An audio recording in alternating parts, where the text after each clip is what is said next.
Ok, donc bonsoir, bienvenue aux courageux qui sont là. C'est vrai qu'il fait très chaud là, en ce moment. Et ce soir, donc, nous allons parler d'intelligence émotionnelle, bien sûr, comme d'habitude. Et aujourd'hui, on va aborder un peu plus spécifiquement, différemment, notre intelligence émotionnelle pour mieux la comprendre. On va partir d'une étude de cas, d'une situation concrète. Et puis je vais essayer de vous expliquer ce qui s'est passé à partir d'un témoignage. Plutôt que de vous faire un apport théorique sur les émotions et l'intelligence émotionnelle, que je vais faire rapidement un petit peu avant pour ceux qui ne sont pas encore habitués à mes conférences. Mais très vite après, on va rentrer dans le concret. Et puis, je vais vous donner un peu plus de temps pour poser vos questions. Si vous avez des questions plus personnelles, des choses que vous avez besoin de savoir, on va prendre un temps pour répondre à vos questions. Ok ? Et on va faire aussi une pratique, puisque l'intelligence émotionnelle, c'est d'abord une expérience plus qu'une compréhension. Beaucoup de gens essayent de comprendre leurs problématiques émotionnelles, mais en fait, la compréhension et l'expérience apportent la guérison. Donc on arrive à sortir de problématiques émotionnelles à partir de l'expérience et pas de la compréhension, contrairement à ce qu'on a l'habitude de croire. Alors, je suis en train de tester mon nouvel outil. Alors, on va commencer tout de suite, donc je vais vous demander de vous tourner vers votre voisin et de le regarder dans les yeux et de vous présenter. Vous allez avoir quelques minutes pour ça. C'est parti. Voilà, je vois que vous êtes bien partis. On va quand même faire une pause pour continuer. Je suis très content de vous voir parler, de continuer à parler, parce que c'est vraiment ça qui est important. C'est de communiquer. Communiquer ce que vous ressentez, ce que vous vivez. Et donc, voilà, il y a une question que j'aime bien poser, c'est combien de personnes croient que notre manière de sentir a des effets sur notre vie ? Que notre manière, qu'il y a une manière de sentir, il y a différentes manières de sentir, et que selon la manière de sentir, ça va avoir des effets sur notre vie ou pas. On est d'accord, hein ? Ouais. Alors, on va parler de tout ça, justement. Alors, on va voir comment on peut changer cette réalité qui fait que, comme on disait avec Lydie, les personnes ne savent pas comment sortir de leur angoisse, de leur peine, de leur colère et de toutes leurs émotions, alors qu'il existe aujourd'hui une manière simple d'y arriver. Et donc on va expliquer le contexte et comment j'en suis arrivé là, et je vais vous donner un exemple concret. Je vais essayer d'utiliser ça, parce que c'est quand même plus pratique. Voilà. Alors, juste 2 mots pour ceux qui ne sont pas venus. Je sais qu'il y a des personnes qui viennent régulièrement, donc si vous avez des questions, n'hésitez pas. Donc voilà, je suis coach, formateur de coach, formateur d'enseignants en intelligence émotionnelle. Il y a quelques enseignants déjà en France qui pratiquent. Je suis auteur, j'écris 2 ouvrages qui sont en dessous, et puis je donne des conférences depuis février 2004. Donc le premier training a eu lieu en début février 2004 exactement. Et c'est toujours ce même training, avec un peu plus d'expérience chaque année.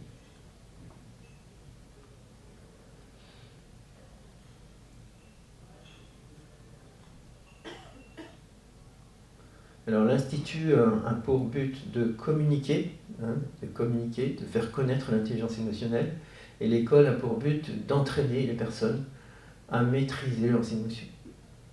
Donc il y a 2 fonctions différentes, et les 2 existent depuis 2005. Et l'activité en entreprise a commencé en 2005 justement. Sinon, il y a 2 ouvrages qui sont épuisés malheureusement aujourd'hui. J'ai demandé la réédition, mais pour l'instant, j'ai pas eu de réponse positive. Mais vous pouvez les avoir en occasion si ça vous intéresse d'aller plus loin. Alors, l'Odyssée des émotions, c'est quoi ? Très concrètement, depuis 2004, il y a 4 activités. La première, c'est accompagnement personnel, c'est-à-dire coaching, hein, pour le classique, accompagnement professionnel, accompagnement de vie, pour les problématiques personnelles, et puis coaching express. Ça, c'est assez nouveau. Coaching express, c'est vous avez envie de faire plaisir à quelqu'un, de faire un cadeau à une personne, et vous avez la possibilité de lui offrir ce cadeau. C'est un coaching express, c'est un coaching qui dure 45 minutes, et ça lui permet d'être sensibilisé et de voir si c'est quelque chose qui peut répondre à son besoin. Ça, c'est pour les accompagnements personnalisés. Ensuite, il y a les trainings en groupe. Dans les trainings en groupe, on travaille sur 3 axes principaux. Le premier axe, ce qu'on appelle les fondamentaux d'intelligence émotionnelle, c'est la relation à soi. C'est apprendre à s'aimer soi-même. Parce que si vous savez vous aimer, les autres vont vous aimer. Tout commence à l'intérieur de soi. C'est vraiment très important. Ensuite, il y a un deuxième module où on va beaucoup travailler sur la relation à l'autre. Et ça commence par quelle est ma mission de vie? Si je sais où je veux aller dans ma vie, alors je peux être en relation avec les autres. Parce que ma relation a du sens. Si je ne sais pas où je vais, je ne peux pas être en relation vraiment avec les autres. Je vais subir les autres.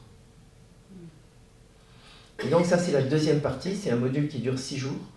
Et on va travailler sur les 7 autres compétences émotionnelles. Et enfin, le dernier, pour les gens qui veulent aller plus loin et accompagner les autres, hein, qui veulent devenir coach en intelligence émotionnelle.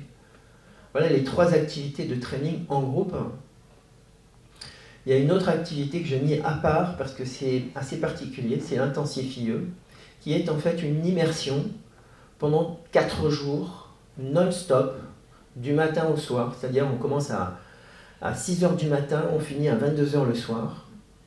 Et jusqu'à ce qu'on touche un état d'extase, c'est-à-dire l'état dans lequel nous sommes tous naturellement, si nous n'avons pas nos protections, ce qu'on appelle notre personnalité. Hein. Personnalité, ça vient de persona, je le répète chaque fois parce que c'est vraiment important, c'est l'enjeu de l'intelligence émotionnelle, c'est de traverser la carapace de la personnalité. Et dans ces séminaires intensifs, on a dans 90% de chances de toucher son identité véritable et de traverser sa personnalité. Et il faut ensuite plusieurs jours pour revenir et se reprotéger à nouveau par rapport à son quotidien, par rapport aux autres, parce que ça peut être violent de reprendre tout de suite une vie normale, parce qu'on s'est découvert et du coup il y a une sensibilité qui est accrue. Donc il y a tout un protocole qui est suivi. Donc ça s'appelle l'intensif IE. Et enfin, il y a le master en intelligence émotionnelle qui forme des enseignants. Des gens qui veulent enseigner comme moi, à travers la France, en francophonie, et pourquoi pas dans d'autres pays anglophones. Puisque j'ai eu une américaine au dernier module là, qui est venue se former. Voilà en quelques mots ce qu'est l'école. Alors, un mot sur l'intelligence émotionnelle, parce qu'on en parle, mais encore faut-il donner au moins une définition pour... Alors, je ne vais pas oublier et remercier Peter Salovey et John Mayer, quand même, qui ont inventé ce concept d'intelligence émotionnelle dans les années 90. Et c'est grâce à eux si aujourd'hui je vous parle d'intelligence émotionnelle. Même si l'idée derrière existait déjà, on parlait d'intelligence sociale, on parlait d'intelligence, différentes formes d'intelligence relationnelle, mais l'intelligence émotionnelle n'a jamais été posée. Et je vous ai préparé une définition pour ce soir. C'est apprendre progressivement à accueillir les émotions sereinement, donc accueillir les émotions sereinement, en acceptant de les laisser vous traverser sans craindre d'être envahi. Tout l'enjeu, il est là. Pourquoi il est là? Parce qu'en fait, les émotions, c'est quelque chose de très naturel. Notre société, notre culture, notre civilisation même, a banni nos émotions. On a fait comment ça s'appelle? Un tabou. Et du coup, en faisant de nos émotions un tabou, on les a rendues notre ennemi. Et on a fait ce qu'il ne fallait pas faire, en fait. Parce que les émotions en elles-mêmes sont des bouées de secours, sont des informations utiles, nécessaires pour vivre. Si on n'a pas de colère, on ne peut pas vivre. Si on n'a pas de peur, on ne peut pas vivre. Imaginez une personne qui n'a jamais peur, elle va traverser la rue, se faire écraser. Donc les émotions sont essentielles. On ne peut pas se passer de nos émotions. Chaque décision, on le voit très bien en neurologie, en neurosciences, chaque décision est prise à partir de notre cerveau limbique. Donc il n'est pas question de ne plus avoir d'émotions, rassurez-vous, on m'a souvent posé la question. Il est question de vivre et de traverser nos émotions sereinement. Même la colère, on peut la traverser sereinement. Donc tout ça est possible, vraiment. Donc voilà, pour vous, une définition aujourd'hui. Je vais arrêter mon réflexe de faire tourner. Alors j'ai un deuxième petit cadeau qui est intéressant aussi pour les nouveaux, c'est de voir que nos émotions sont dans le corps. C'est de la biologie. Et que apprendre à identifier vos émotions dans votre corps, c'est quelque chose qui est essentiel. Au-delà d'une définition des émotions, ce qui est le plus important, c'est de savoir les identifier quand on les vit dans son corps. Et pour ça, il y a des chercheurs scandinaves qui ont fait une enquête internationale et ils ont réussi à trouver un résultat fabuleux, c'est-à-dire une carte pour chacune des émotions, quelle que soit la culture en jeu. On a vu que la carte, la colère par exemple, on voit que l'énergie en jaune est dans les poings, dans la mâchoire et dans le cœur. C'est là que l'énergie circule le plus. A l'inverse, la dépression, on voit qu'il n'y a aucune énergie qui circule. Le bleu, ça veut dire pas d'énergie qui circule. Le noir, c'est neutre. Le bleu, c'est pas d'énergie. Et donc, dans notre quotidien, c'est très important de savoir, de sentir où se situe notre émotion. De façon à identifier, ah oui, ça c'est de la peur. Mais c'est pas toujours évident d'être conscient de ces émotions. C'est la première étape. Donc je vous invite à partir d'aujourd'hui à systématiquement être attentive et attentif à l'empreinte corporelle de vos émotions. C'est là que vous allez vous familiariser avec vos émotions.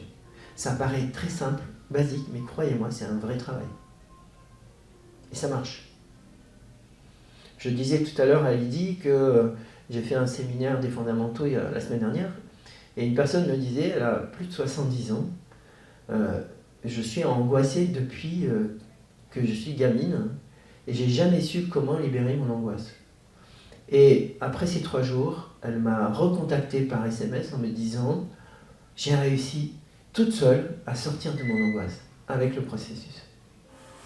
Donc c'est possible. Si on peut sortir de l'angoisse, on peut sortir de la peur. Voilà, ça c'est pour le petit entracte neurosciences, mais on va y revenir après. Excusez-moi, le rouge, qu'est-ce que ça signifie dans cette couleur ? Le rouge, c'est une énergie qui circule, mais moins fort que le jaune. Ah, ok. D'accord ? C'est les degrés. Il y a jaune, rouge, noir, bleu. L'amour, c'est impressionnant, quoi. L'amour, il y a de l'énergie partout. C'est l'énergie partout. Ah ouais, c'est... Bah oui. Excusez-moi, c'est avec quel appareillage que vous avez fait qu'ils ont fait cette cartographie ? Je ne peux pas vous donner plus d'informations. Alors, regardez sur le net, vous allez trouver beaucoup de choses là-dessus. Hein ? Si ça vous intéresse, regardez sur carte corporelle des émotions, vous allez trouver des choses intéressantes. Si vous êtes intéressé par ce sujet. Le bonheur, c'est les gens qui sont prises. Ça me fait... Ouais. Le bonheur, c'est de la tête aux pieds. Ouais. Ouais, c'est vrai. Mais je ne vois pas les... Ben, venez plus près si vous voulez, hein. Vous pouvez vous asseoir ici. Qu'est-ce que j'ai pas dit? Alors, qu'est-ce qu'on sait sur l'intelligence émotionnelle? Il y a un bonhomme qui s'appelle Daniel Goleman, un docteur en psychologie, je crois, qui est très connu. C'est un des gourous de l'intelligence émotionnelle aux États-Unis, qui est très proche du Dalai Lama. Il a écrit un livre avec lui. Et il a fait une enquête sérieuse avec 200 entreprises, je crois. Et le résultat, c'est qu'on a 2/3 de nos résultats qui sont dus à nos compétences émotionnelles et pas à nos compétences métiers. 2/3 de nos résultats, je répète, sont dus à nos compétences émotionnelles et pas à nos compétences métiers. Ça ne représente qu'1/3. Ça veut dire que vous pouvez être le meilleur technicien au monde. Si vous n'avez pas ces 2 tiers de compétences métiers, vous ne réussirez pas votre activité. Pardon, émotionnel, merci Lydie. Donc c'est quelque chose qui est essentiel. Hein. Et théoriquement, si les entreprises avaient tenu compte de cette étude, vous devriez avoir dans les entreprises 2 tiers de vos formations en compétences émotionnelles et 1 tiers en compétences métiers. Aujourd'hui, vous imaginez bien que c'est l'inverse. Hein. Et encore. Et encore. On va continuer. HPE. Alors HPE, c'est nouveau. Hein. Nouveau, quand je dis c'est quelques années. On commence à s'intéresser au haut potentiel émotionnel. Il y a des hauts potentiels émotionnels. Et l'intérêt de ces hauts potentiels, c'est qu'ils nous donnent une empreinte de ce qu'on peut vivre si on développe notre intelligence émotionnelle. Et j'ai noté 5 caractéristiques, il y en a d'autres, hein. Selon les centres de recherche, il y a vraiment des caractéristiques différentes. La première des caractéristiques, c'est la transparence. Ce qui caractérise un HPE, c'est quelqu'un qui est authentique. On pourrait faire une conférence, une soirée sur l'authenticité, parce que c'est énorme de ce que ça peut rapporter, y compris la confiance dans l'entreprise, évidemment. La deuxième, c'est l'empathie. Vous imaginez bien que quand je ressens les émotions de l'autre et quand je ressens mes émotions, c'est là que je vais les libérer. Donc c'est essentiel pour notre intelligence émotionnelle. Et le troisième, c'est la résilience. C'est notre capacité à traverser les situations de crise. Donc ces gens-là sont des gens qui sont résilients. Une anecdote juste pour illustrer la résilience, l'importance. Aux États-Unis, quand le World Trade Center, vous vous souvenez, a explosé, il y a eu des milliers de personnes qui ont été traumatisées. Et les docteurs en psychologie ont été surpris de voir qu'il y a eu très peu de traumatisme. Pourquoi ? Parce que les gens ont parlé de leur trauma. Tout simplement. Et ça, c'est très important. Quatrième, c'est aider les autres. C'est des gens qui sont généreux, qui aiment aider les autres, qui ont cette intelligence collective. Et enfin, la curiosité. Ils sont très curieux, ils s'intéressent vraiment à l'autre. Ils ont toujours envie de discuter, d'échanger, de comprendre l'autre. Alors, est-ce qu'il y a des personnes qui se retrouvent là-dessus ? Ouais ? Qui se retrouve là ? Ben voilà. Voilà. Pas mal, hein ? On est tous des HPE là. Presque. On continue ? C'est pas des HPI, c'est des HPE. C'est des HPE maintenant. Hein. C'est fini ça, un HPI. C'est dépassé. C'est terminé. Alors, en tant que HPE, on va faire encore une pratique. Dis-moi ce que tu aimerais avoir de plus dans ta vie maintenant. Alors, vous avez un voisin maintenant, hein, vous êtes habitué. Vous allez lui poser cette question, je vous laisse l'écran comme ça. Dis-moi ce que tu aimerais avoir de plus dans ta vie maintenant. C'est parti, 5 minutes chacun. Allez, retour. 5 minutes aller, 5 minutes retour.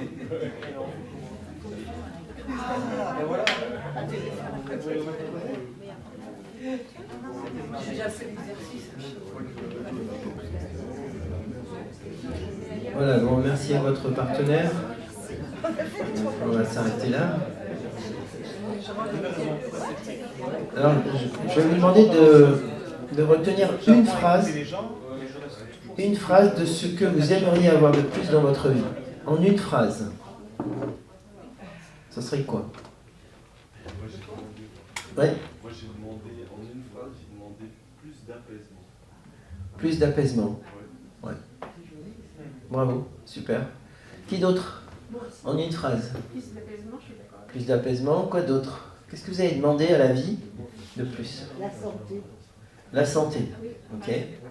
La santé émotionnelle, c'est très important aussi, santé mentale. Non, mais Ouais, moi, je parle de physique. santé physique. Hein. Moi aussi. Santé physique, ok. Il y a des raisons précises. Ok. J'ai compris. Quoi d'autre ? J'ai demandé à me faire des amis, parce que j'ai emménagé.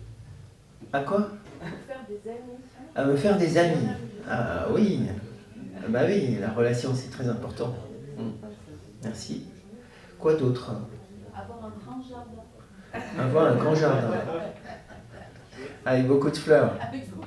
Il y a aussi beaucoup d'entretien. Quoi d'autre ? Gérer mes émotions. C'est pas mal, hein? Ça pourrit la vie. Ouais, Ça te ouais, va ouais. bien. C'est vrai. Oui, parce qu'avec gérer mes émotions, on peut arriver à toutes ces choses-là. On gère tout. Avoir des relations avec les autres, avoir un beau jardin, Avoir la santé. et tout est possible. Yes. Bravo. Et on va continuer là-dessus, évidemment, hein, parce que gérer mes émotions, c'est un sacré job. Hein. Même si on sait le faire quand on est enfant, mais quand on est adulte, on a tellement désappris à le faire que on a l'impression que c'est impossible, et on passe 20 ans de thérapie et on n'y arrive toujours pas. C'était mon cas. Ok. Bon, maintenant, gardez ça en tête. Et si vous avez envie de continuer, qui a envie de dire quelque chose? Oui. Moi, j'avais envie de dire que j'ai pas envie d'avoir plus, parce que j'ai l'impression d'avoir passé ma vie, j'ai pas envie d'avoir plus Ouais. quelque chose, et j'aimerais bien avoir rien de plus. Être bien avec ce que Être bien avec ce que vous êtes aujourd'hui. Ça, c'est ce que je dirais aussi. Ça, c'est le plus ambitieux, ça. Bah oui, mais c'est ce que j'ai ressenti, que Ouais, bien sûr. plus me donne. Avoir. Mais en plus, je pense qu'on l'a déjà, en plus, tout ce qu'on cherche, enfin, le grand jardin avec les fleurs, mais c'est à vrai. part ce qui est matériel, je trouve que Je suis d'accord. Je suis complètement d'accord avec vous. C'est la discussion que j'ai eue cette semaine avec ma compagne. Je me disais, mais j'ai eu plein de choses dans ma vie. Voilà, matériel, j'ai eu plein de choses, mais j'étais pas plus heureux. Et je me dis, mais c'est pas à l'extérieur, en fait, c'est à l'intérieur de moi. Et c'est ça qui est génial en intelligence émotionnelle, c'est que on est conscient que le bonheur, il n'est pas dans l'acquisition de biens, ça peut aider, bien sûr, mais c'est pas ça. Il y a des gens milliardaires qui sont malheureux, donc c'est pas ça, vraiment. C'est à l'intérieur de soi que ça se passe. Et ça commence par gérer ses émotions. Bravo, monsieur. Vous appelez comment? Jean-Claude. Jean-Claude. Bravo, Jean-Claude. Voilà, Jean-Claude a résumé tout ce qu'on a dit depuis tout à l'heure. Donc, gérer nos émotions. On y vient. Une petite parenthèse en neurosciences pour comprendre comment vivent nos émotions. Hein, comment ça se passe à l'intérieur. Qu'est-ce que nous disent les neuroscientifiques? Ils nous disent qu'on a 60 000 pensées qui nous traversent l'esprit chaque jour. 60 000 pensées. Ça fait pas mal quand même. Hein. Parmi, c'est professeur Daniel Amen pour le citer, parmi ces 60 000 pensées, on a 95% de ces pensées qui sont identiques. 95% qui sont identiques d'aujourd'hui à demain. Identiques. Vous imaginez? Moi, quand j'ai lu ça, je me suis dit, mais attends, on est des robots, c'est pas possible.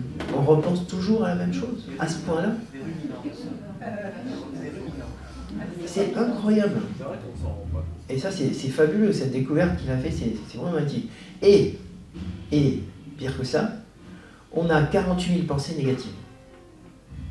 Alors, vous imaginez bien que si on a 48 000 pensées négatives, ça veut dire qu'on a des émotions négatives, évidemment. Hein. Parce que si je me dis, j'ai rien compris, qu'est-ce que je ressens? Je ressens de la tristesse, de la colère, il y a l'émotion qui vient. Donc ça veut dire qu'on a une majorité d'émotions négatives dans notre vie de tous les jours, qu'on répète. Ça, c'est une prise de conscience importante. Et vous allez observer, à partir d'aujourd'hui, vous allez voir, en observant que ces pensées, ces émotions sont exactement les mêmes. Et que si vous arrivez à en prendre conscience et à les libérer, il n'y a pas besoin d'en faire plus. Ça devient une habitude de libérer vos émotions et du coup d'avoir une vie épanouie, comme disait madame. Parce que tout se passe à l'intérieur de nous.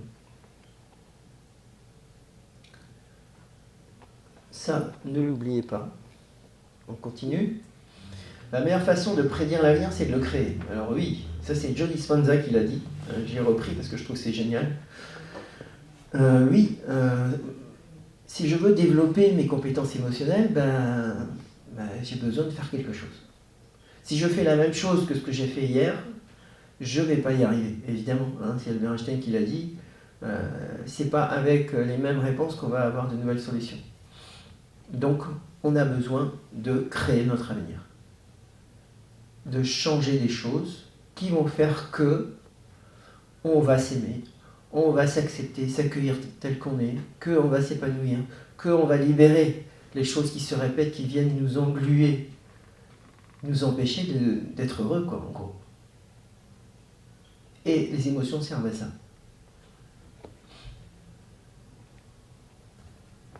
Oser l'inconnu. Alors chacun à sa façon, Albert Einstein l'a fait, Martin Luther King l'a fait au niveau social, Steve Jobs l'a fait au niveau informatique, Elon Musk au niveau informatique. Merci. Mais tous ces gens-là ont fait des choses à l'extérieur. Aujourd'hui, chacun de nous, on a à faire la même chose à l'intérieur de nous. On a à devenir nos créateurs, le créateur de nous-mêmes. L'inventeur de notre nouvelle personnalité. Et ça ne concerne que nous-mêmes. C'est par nos actions qu'on transforme nos émotions. Les neurones, 100 millions de neurones, chacun des neurones a entre 10 000 et 40 000 connexions synaptiques. Imaginez, un neurone, 40 000. Il y a 100 millions de neurones. Imaginez combien de connexions synaptiques. Il suffit d'être ingénieur pour connaître le résultat. Et les neurones qui s'activent ensemble se connectent. Pourquoi je dis ça ? Je dis ça parce que chaque action renforce nos connexions synaptiques. Je parlais d'action. Chaque action, chaque entraînement que nous allons vivre pour développer notre intelligence émotionnelle, ça va créer des connexions synaptiques dans le cerveau. Ça, c'est le premier cadeau que vous allez faire. Plus vous utilisez un neurocircuit dans votre cerveau, plus le circuit devient fort. Donc ça veut dire que quand vous travaillez sur l'amour, sur la peur, sur une émotion, vous allez créer des réseaux synaptiques. Vous allez muscler votre cerveau. Vous allez développer cette capacité. Il est donc essentiel d'appliquer toujours ces compétences émotionnelles. Et deuxième chose, deuxième cadeau que vous pouvez vous faire, c'est qu'il existe des cellules qu'on appelle les cellules gliales, et plus particulièrement les microgliales, qui taillent les connexions synaptiques, les anciennes, les vieilles connexions synaptiques. Ça veut dire que quand vous vous entraînez à développer vos compétences émotionnelles, vous allez faire en sorte de ne plus utiliser les vieilles compétences, les aptitudes qui ne servent à rien, qui se répètent parmi les 95% dont on parlait, qui se répètent sans arrêt, qui ne servent à rien. Et donc, en créant, vous allez en même temps permettre à ces cellules de couper les liens synaptiques qui existent. Vous faites un double travail. Est-ce que vous voyez ce que je veux dire? Est-ce que c'est clair? Oui? Donc voilà comment ça marche quand on développe son intelligence émotionnelle, dans le cerveau. Donc on a vu la carte corporelle, maintenant dans le cerveau, voilà comment ça fonctionne. Et nos neurones prennent en compte, dans la nuit, c'est quand on dort que ces cellules fonctionnent, elles vont libérer toutes les connexions synaptiques qui ne sont pas utilisées. Donc plus vous allez aborder des compétences émotionnelles, plus vous allez détruire, limiter les vieilles croyances qui vous limitaient jusqu'à aujourd'hui. Donc j'insiste là-dessus parce que c'est vraiment un double travail qui se fait dans le cerveau. Et donc c'est un bénéfice extraordinaire. Lorsque vous pratiquez, votre cerveau construit de nouvelles connexions et élague les anciennes. Alors, ce sur quoi vous vous concentrez l'emporte. Ben oui, c'est ce qu'on disait tout à l'heure. Quelle est mon intention? Pourquoi on s'est posé la question, qu'est-ce que je veux changer dans ma vie? C'est une façon de le dire. Ça veut dire quoi? Ça veut dire quelle est mon intention? C'est quoi mon intention dans ma vie? C'est quoi ma mission de vie? Qu'est-ce que j'ai envie de vivre sur Terre? Pourquoi je suis là? Ces questions sont essentielles. C'est ça qui va vous guider dans votre évolution. Quel que soit notre âge. Quel que soit notre âge. Je vous ai parlé d'une personne qui avait 72 ans, qui a fait les fondamentaux. Je peux vous dire qu'elle a changé sa vie en 3 jours. Ça ne veut pas dire que 3 jours suffisent, hein, on est bien d'accord qu'il faut continuer derrière, hein, c'est un entraînement quotidien, mais l'ancrage a été posé. Et à partir de là, il faut continuer, évidemment. On va le voir d'ailleurs. Donc vous modelez votre esprit en choisissant ce sur quoi vous portez votre attention. Ça, c'est très important. Donc ça veut dire que si par exemple vous avez beaucoup de tristesse, je ne dis pas qu'il ne faut pas voir la tristesse, je dis qu'il faut porter votre attention sur ce qui vous rend joyeux, c'est-à-dire qu'est-ce que j'ai envie de vivre dans ma vie. Qu'est-ce que vous avez envie de vivre aujourd'hui dans votre vie? Et si vous le savez, eh ben, ça va beaucoup, beaucoup plus vite. Si je veux avoir des relations dans ma vie, eh ben, je vais programmer dans mon inconscient des choses qui vont faire que ça va être plus facile. Mais encore faut-il que j'ai à l'esprit ce que je veux, mon intention, et que je ne m'éparpille pas. Je ne sais pas si vous avez remarqué, mais quand on travaille sur une intention, y compris pendant la formation, hein, pendant le training, les gens s'éparpillent et parlent de plein de choses autour, mais ne restent pas centrés sur leur intention. Et donc mon rôle, c'est de les accompagner à aller plus en profondeur, jusqu'à ce que ça résonne à l'intérieur du corps. Quand vous avez trouvé votre intention précise, ça résonne dans votre corps. Il y a une forme d'enthousiasme, il y a une euphorie à l'intérieur de vous. Et ça signifie que c'est votre mission de vie, que c'est ça qui est important pour vous.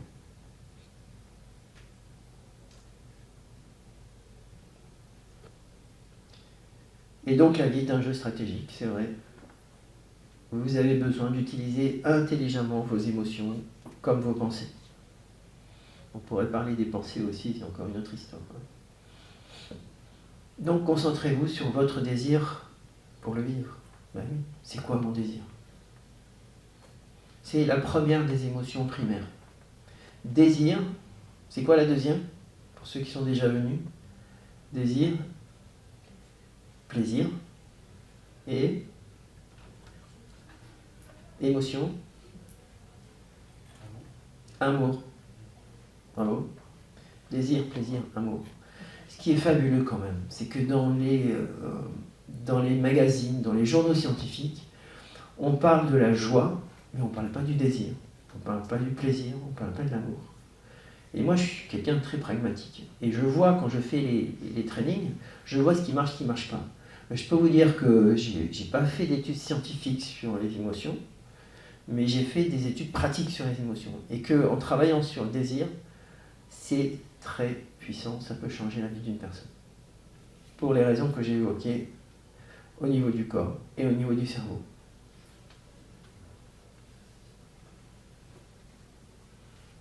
Ça va? Vous me suivez? C'est clair? On continue. Alors, un émocéen. Alors, émocéen, c'est quoi en fait? C'est un coach en intelligence émotionnelle. D'accord? On lui a trouvé un mot spécifique parce que coach, c'est pas tout à fait ce que. Souvent, il y a une confusion. Les gens disent ah ouais, t'es coach, ok, mais qu'est-ce qu'il y a derrière quoi? Comment on travaille? Qu'est-ce qui se passe? Et donc, on a trouvé un mot avec les participants. Émocéen. Un émocéen, c'est quelqu'un qui accompagne les autres dans leurs émotions. Il y a aujourd'hui une petite centaine d'émocéens qui circulent en France et en francophonie. Et c'est des personnes qui vont accompagner au niveau psycho-corporel. J'insiste sur le corporel, parce qu'on travaille beaucoup sur le corps dans les trainings. C'est très important. J'ai mis du temps à découvrir ça, mais depuis 8-9 ans, je travaille énormément sur le corps, parce que ça apporte des résultats qui sont nettement plus importants. Et l'émotion se trouve dans le corps, on l'a vu sur la carte. Elle est dans le corps. Si on ne travaille pas avec le corps, ça reste là-haut. On peut faire un travail thérapeutique pendant 20 ans, on connaît tout sur nous, mais il n'y a rien qui change. Et en 3 jours, on peut changer des choses. Alors qu'en 20 ans, on sait tout, mais on n'a rien changé. Alors, je caricature, évidemment. Il y a de tout dans la thérapie. Il y a des très bons thérapeutes, il y a des moins bons, mais on est aidé si on comprend que ça se passe au niveau psycho-corporel. Vraiment. Et aujourd'hui, beaucoup de thérapeutes comprennent ça et travaillent sur le psychocorporel. Voilà, et le but, c'est permettre à chacun d'être acteur de sa vie. Et pas seulement un suiveur, pas seulement un répétiteur, comme on l'a vu tout à l'heure, de ses pensées, de ses croyances, de ses actions, de toujours répéter les mêmes choses. Et c'est ça qui est important pour un émocéen, c'est d'accompagner la personne à être actrice d'elle-même.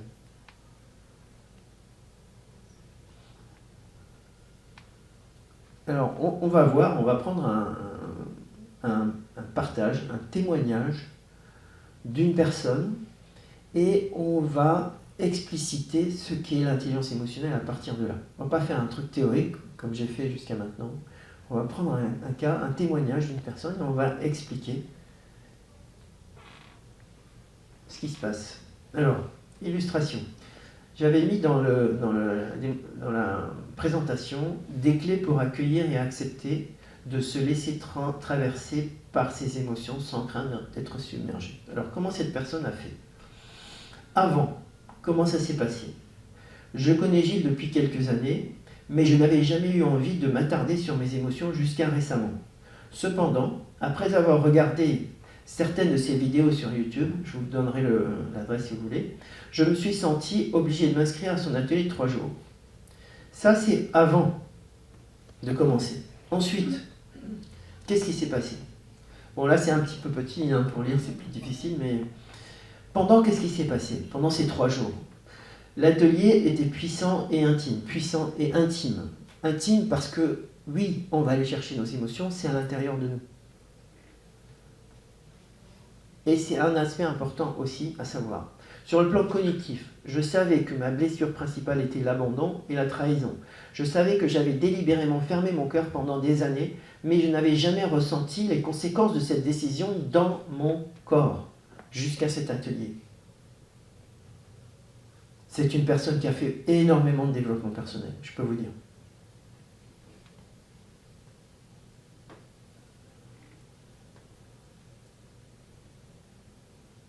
Et donc, l'idée, c'était de l'amener à travailler sur son corps. Et de mettre un cadre sécurisé. Elle va le dire après. Gilles est très présent et compatissant. Il connaît bien les nombreuses modalités de développement personnel et accueille donc tout. J'accueille pas tout, elle est gentille avec moi, mais beaucoup plus de choses. En 20 ans, j'apprends à accueillir toutes les émotions, toutes les expériences. Et souvent, les personnes me disent « Vous pensez que ça peut me servir, que je peux parler de ça ?» Des fois, c'est des situations qui sont assez extrêmes. Et je dis « Oui !» Parce que c'est très important d'apprendre à accueillir toutes les émotions, même la terreur. Et dans les trainings, j'apprends aux coachs en intelligence émotionnelle à travailler sur toutes les situations. Et la résilience en fait partie, toutes les situations de crise, bien sûr. Si eux-mêmes n'ont pas pu résoudre leur propre crise, comment est-ce qu'ils peuvent accompagner les autres à se libérer de leur crise? Se libérer des traumas, par exemple, d'un licenciement, d'un divorce, d'un décès. Et tout ça, ça fait partie de l'entraînement. Donc c'est élargir ce champ de conscience pour accompagner l'autre où qu'il soit, la personne où qu'elle soit. Il crée un cadre solide de sécurité et de permission. De sécurité parce que la sécurité c'est très important quand on va s'ouvrir à l'autre, quand on va se découvrir. Il y a des personnes qui me disent « Oui, mais moi j'ai pas l'habitude de parler devant les autres, de parler de mon intimité, etc. etc. » Oui, mais quand on est un cadre de sécurité, je peux vous dire que tout le monde plonge, tout le monde y va, tous ensemble. Et ça pose jamais de problème.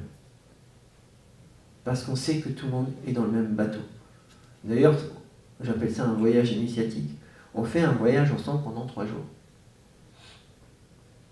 Et donc, elle a apprécié ce cadre solide de sécurité et de permission. Pourquoi de permission? Parce que vous pouvez vous permettre de parler de tout ce qui est important pour vous. Du fait de ce cadre et du fait de cette ouverture à toutes vos émotions. Et ça, c'est 20 ans de travail, oui. C'est vrai, c'est 20 ans de travail. Ça ne se fait pas du jour au lendemain. Mais quand on l'a, ben on en profite.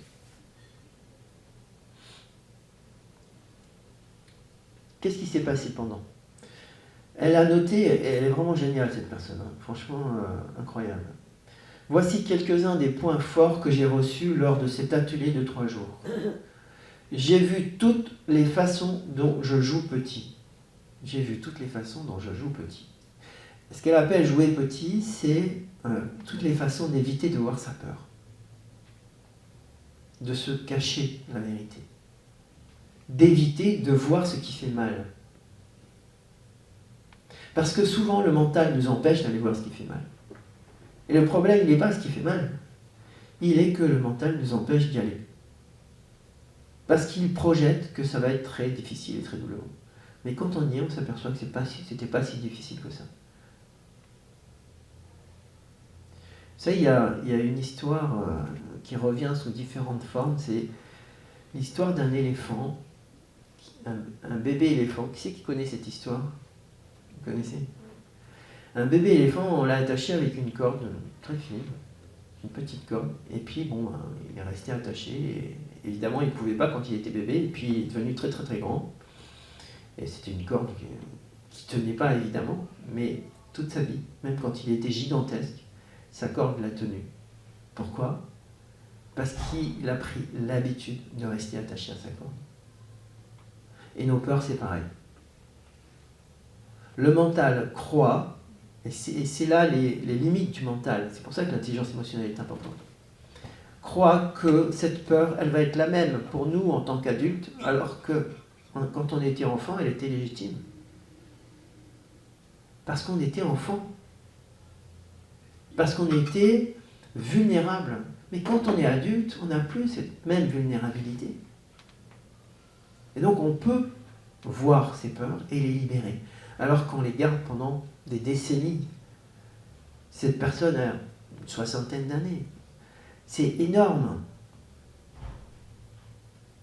Pourquoi rester avec ces peurs toute sa vie? Parce que la peur, c'est hors du champ de l'espace et du temps. Hein, vous avez bien compris qu'une peur qui n'est pas conscientisée va rester toute votre vie. Vous avez entendu parler du caractère. Le caractère, c'est quoi? C'est un héritage dans l'ADN de génération en génération.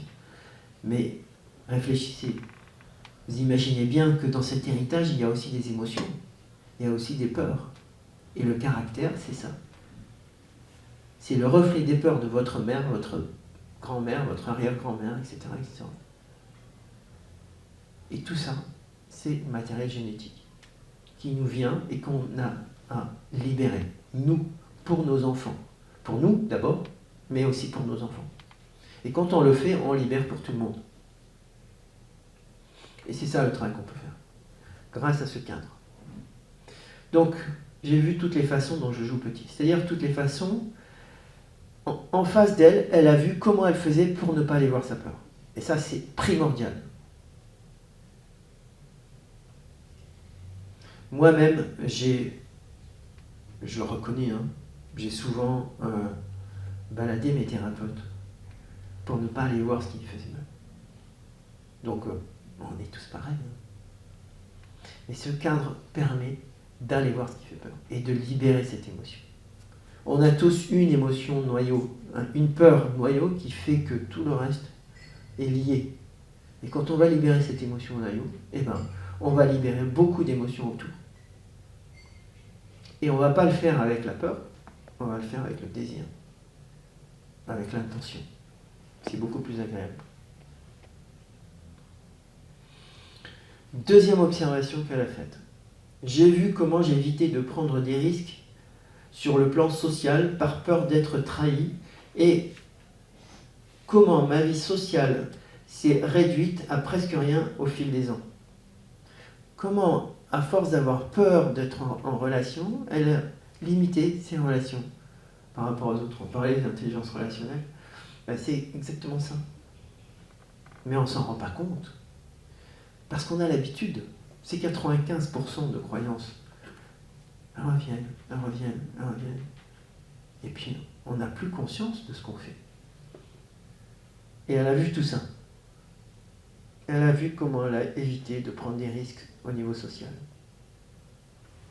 Et c'est pas la pire des personnes. Croyez-moi, c'est une personne qui a déjà des relations. J'ai vu comment mes peurs bloquent mes désirs les plus profonds, de plaisir, d'intimité et de nouvelles expériences de vie. En 3 jours, elle a fait tout ça. Comment mes peurs bloquent mes désirs les plus profonds.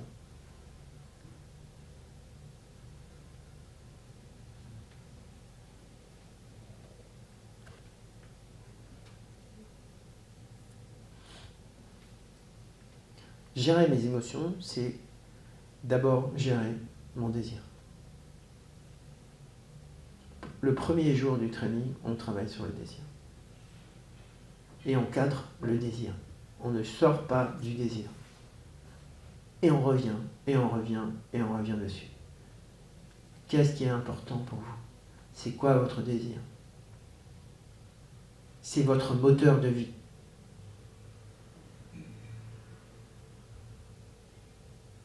Vous avez le droit et le devoir de vivre votre désir. C'est essentiel. Toutes les peurs qui vont arriver autour vont se dissoudre si vous gardez le cap. Et pendant ces 3 jours, moi je suis là pour ça. Pour mettre ce cadre qui vous permet de garder le cap dans votre voyage. Voilà comment elle a fait. Qu'est-ce qu'elle a vu encore? Elle a vu que sa tendance à fuir, à rejeter, à éviter et à quitter les gens avant qu'ils ne la quittent. C'est 95%, pour elle, c'était quitter les gens avant d'être quittée, parce qu'elle avait peur d'être rejetée, abandonnée. Ça vous parle? Merci de votre honnêteté. C'est pas facile à reconnaître, hein. Mais oui, c'est nous qui faisons tout ça. C'est pas les autres. Qui est responsable de ces émotions? C'est nous. Est-ce que je vais voir mes peurs? Oui. Alors, je trouve ma puissance. Est-ce que je crois que c'est l'autre qui est responsable de ma peur? Alors je reste dans l'impuissance. Parce que je ne peux pas changer l'autre.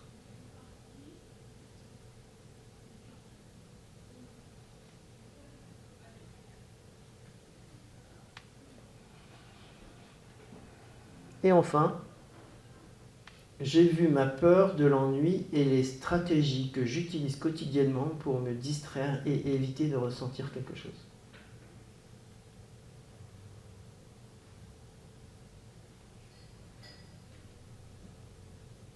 Ça fait plus de 20 ans que je parle de l'ennui et de cette manière de ne pas sentir l'émotion qu'il y a derrière l'ennui.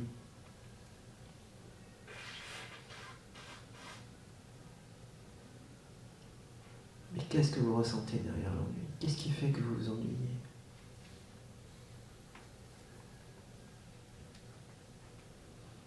Et cette personne, elle a eu le courage de reconnaître ça et de voir ce qu'il y avait derrière l'ennui.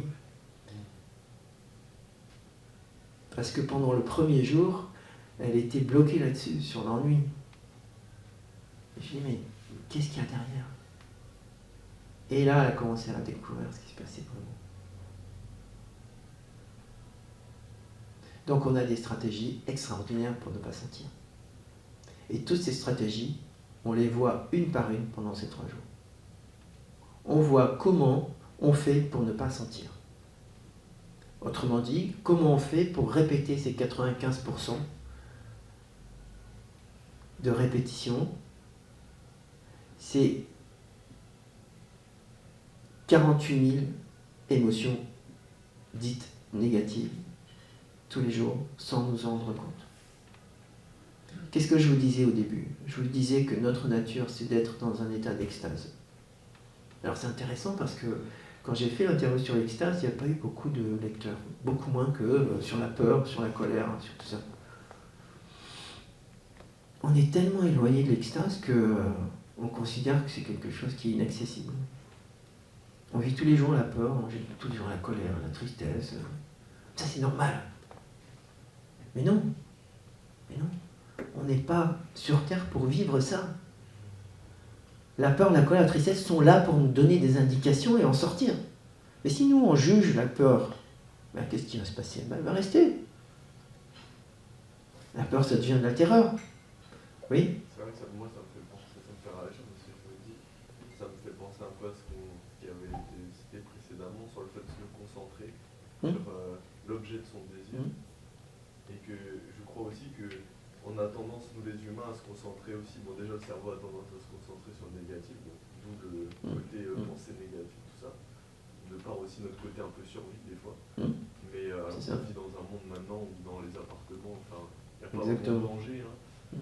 Et, ça aussi, ça m'avait pris conscience récemment. Et du coup, sur le pouvoir de se concentrer sur effectivement le fait qu'on peut avoir accès à des états d'extase. Aujourd'hui, il y a des millions de techniques qui sont partagées dans le monde pour se sentir mieux en 5 minutes, des fois, même pas, sur de la respiration, des choses, je sais pas, de la visualisation, des choses simples, des fois, même accessibles à tous. Et c'est vrai qu'on a tendance, dans l'autre côté, des fois, à se concentrer sur quelque chose que, des fois, ou même, où je pense aussi à ça, c'est ce manque de s'autoriser à vivre quelque chose de différent, de plus comment dire, en résonance avec soi, quoi. Alors, juste pour voir, je vais vous poser une question. Qui sait comment vous vivez la peur? Combien de personnes savent comment je vis ma peur? Qu'est-ce qui se passe quand j'ai peur? Qui sait ça? J'imagine le pire. Voilà. Ok. Maintenant, si je pose la question, qui sait comment elle vit son extase? Moi, ça, je sais aussi. C'est quoi la question? Comment Son extase. Qui sait comment vivre son Ouais. Mais comment c'est l'extase dans mon corps? Comment je vis l'extase? Eh bien, vous êtes des HPE, évidemment, donc vous êtes privilégiés, parce que, en général, il y a 80% de gens qui savent comment ils vivent leur peur, mais il y a 1% de gens qui savent comment ils vivent l'extase. Très peu. Oui. C'est intéressant parce que moi, j'ai plutôt tendance à être répite, c'est-à-dire que pas conscience de la peur. C'est compliqué. C'est-à-dire qu'en fait, je me sens froid, quoi. Donc après, c'est plus difficile pour moi de ressentir ce qu'est la peur que l'extase. Oui, en fait, la question que j'aurais dû poser pour être plus précis, c'est vrai, c'est est-ce que vous savez ce que c'est que la peur? Oui, c'est ça. Parce que moi, parfois, je ne sais pas du tout. Et vraiment, moi, quand j'ai fait l'interview sur l'extase, je me suis rendu compte de plein de moments d'extatique que j'ai vécu, que je n'avais pas perçus. Donc ça veut dire que je n'étais pas conscient de ces états d'extase. Et en étant conscient de ces états d'extase, qu'est-ce qui se passe dans le cerveau? On l'a vu. Alors on va créer des réseaux synaptiques. Et du coup, on va renforcer ces capacités. Oui? Il y a un truc qui peut être vraiment génial. On n'entend pas. Il y a quelque chose qui peut être vraiment bien pour capter l'extase, c'est avoir un cahier. Moi j'ai un cahier de remerciements. Tous les soirs, j'écris 5 choses qui ont été. Je le fais aussi, ça. Ouais. Moi, je le fais sur 3. C'est très bien, ça. De temps en temps, ouais, c'est pas mal, ouais. Surtout quand on y revient et qu'on voit pour toutes les choses pour lesquelles on est content, en 2 secondes, quoi. Moi, c'est là où je trouve la puissance de l'écriture aussi, parce que moi, je suis très scriptural un peu, même dans ma mémoire. Et le fait de voir des mots que j'ai écrits, parce que du coup, c'est empreint d'émotion aussi. Mais oui. C'est ça qui est fort aussi avec l'écriture, c'est qu'on peut écrire des émotions. Et quand on les a écrites et qu'elles sont gravées, c'est comme quand on voit un beau monument et qu'il a été gravé par des humains. Il y a de l'émotion dedans. Et c'est puissant en vrai. C'est très puissant. Ouais. C'est très puissant. Et ça peut générer de l'ennui. Je vais y revenir après. Je vous écoute. Dites-moi. Oui, moi je pense que la pratique régulière du sport et la créativité sont quand même aussi des sources d'extase, de grand épanouissement aussi. Oui. Le sport a été démontré comme étant un régulateur, si vous voulez, des émotions, souvent des émotions négatives, et améliore sensiblement le fonctionnement des différentes fonctions émotionnelles du cerveau. Et la créativité, je pense, joue aussi un rôle très important.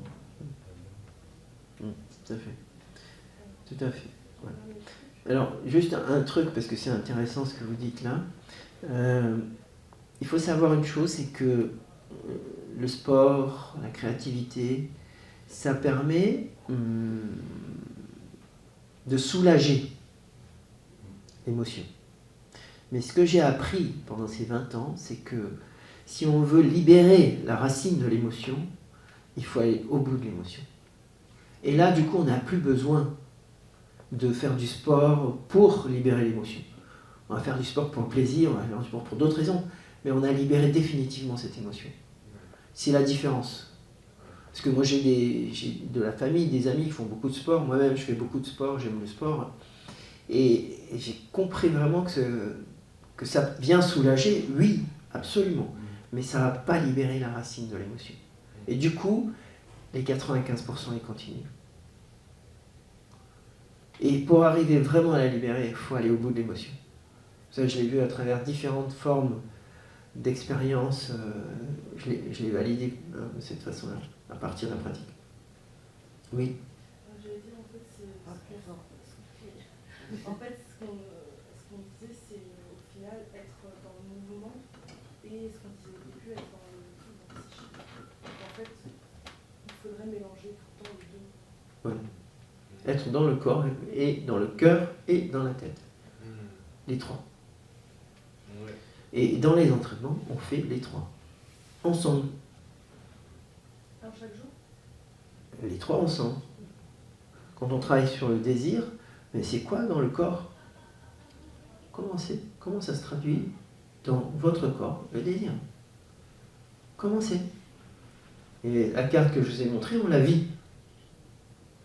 Quand c'est ancré, quand c'est bien conscientisé, du coup ça facilite énormément. Alors, ça ne se fait pas en un jour, hein. Je ne vais pas vous raconter l'histoire, vous savez aussi bien comment ça ne se fait pas en un jour. Mais quand vous avez ancré les choses, c'est beaucoup, beaucoup plus facile. Il y a des transformations qui se font, profondes. On va continuer. Après, il se passe quoi ? Comme la plupart des choses qui en valent la peine, l'intelligence émotionnelle n'est pas pour les âmes sensibles. Alors, je suis d'accord et pas d'accord en même temps. C'est vrai que c'est confrontant, hein, c'est pas un exercice facile. Mais elle le dit, mais laisser mes peurs gagner n'est plus une option. On voit que c'est quelqu'un qui est déterminé à dépasser ses peurs. Et c'est sa force. C'est une personne déterminée. Je ne peux pas changer ce que j'ai vu dans ma vie.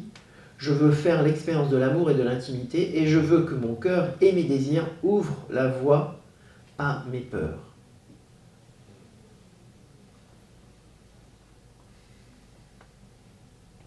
Imaginez la détermination de cette personne. Voilà ce qui se passe après. C'est pourquoi, après l'atelier fondamental des 3 jours, j'ai engagé Gilles comme coach en intelligence émotionnelle parce que j'ai confiance en son expertise et j'ai besoin de ses conseils pour réécrire le scénario du prochain chapitre de ma vie. Alors, réécrire le scénario du prochain chapitre. Ça ressemble à ce qu'on a dit, non ? L'intention. Qu'est-ce que je veux ? Maintenant que j'ai accédé, que j'ai pris conscience de mes mécanismes, de comment je fais pour ne pas sentir, je vais construire ma vie. Parce que la première chose, c'est la conscience des émotions. La deuxième chose, c'est l'identification de mes motivations. Émotion, motivation. Féminin, masculin. J'apprends à accueillir mes émotions, féminin. J'apprends à identifier mes motivations, mes désirs, masculins. Et on a tous un pôle masculin et un pôle féminin. Et elle a très bien compris. Et elle s'est dit, ok, maintenant que je sais comment gérer mes émotions, je vais apprendre à gérer mes motivations. Qu'est-ce que je veux ? C'est quoi mon désir ? Et elle le dit très bien, hein, elle écrit vraiment, ça m'a... J'ai besoin de ces conseils pour réécrire le scénario prochain chapitre de ma vie. Voilà, c'est une personne qui est déterminée à construire, à créer sa vie. Réécrire, c'était pas le mot quand même. Co-écrire, peut-être. Je pense que c'est c'était écrit, mais elle subissait. C'était écrit dans son cerveau. C'est dans ce sens-là. C'est dans ce sens-là. Et elle a pris conscience de tout ça. Elle a pris conscience que tout ça a été écrit dans son cerveau. C'est ce qu'elle disait dans les témoignages. Je n'avais pas compris le sens. Et donc réécrire, c'est-à-dire, quelle émotion j'ai envie de vivre dans ma vie. Elle parle d'amour, elle parle d'intimité, elle parle de tout ça. Et son enjeu aujourd'hui, c'est de créer sa vie. Quoi de plus beau ?